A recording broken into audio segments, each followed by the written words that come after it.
Good morning সবাইকে। আর তোমরা কেমন আছো? আর আজকে আমাকে দেখে মনে হচ্ছে যে আমি কোথায় আছি, কারণ কি আমি আবার এসে পড়েছি এখানে শ্বশুরবাড়িতে। আচানক আসতে হয়েছে। আর কেন আসতে হয়েছে তোমাদের কাছে একটা কথা শেয়ার করার আছে, তার জন্য। কারণ কি আমার শ্বশুরের ডেথ হয়ে গেছে, তার জন্য আবার রিটার্ন আসতে হলো আমাদেরকে। আর তোমাদেরকে তো এটা জানানো হয়নি, কারণ কি আমি রোজ দিন ব্লগ ছাড়ি, আর কতদিন ধরে ব্লগটা আসছে না।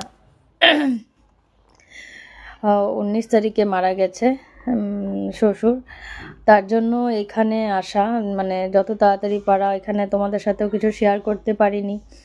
আর কি বলবো, আর তোমাদের এটাই জানানোর ছিল যে আমার শ্বশুর আর নেই আমাদের মাঝে।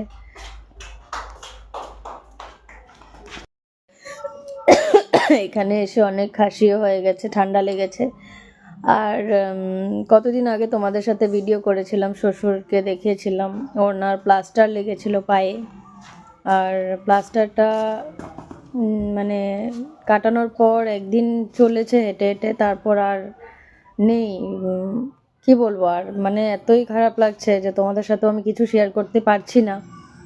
আজকে যেহেতু অনেক সাহস করে ভিডিওটা করছি, যেহেতু তোমাদের সাথে সব কিছুটাই শেয়ার করি, আর আজকে এটাই বলতে হচ্ছে তোমাদেরকে যে আর সেই দিনও ভালো ছিল। আমরা নেক্সট মানডেতে আমরা চলে গেলাম শ্বশুরকে ছেড়ে।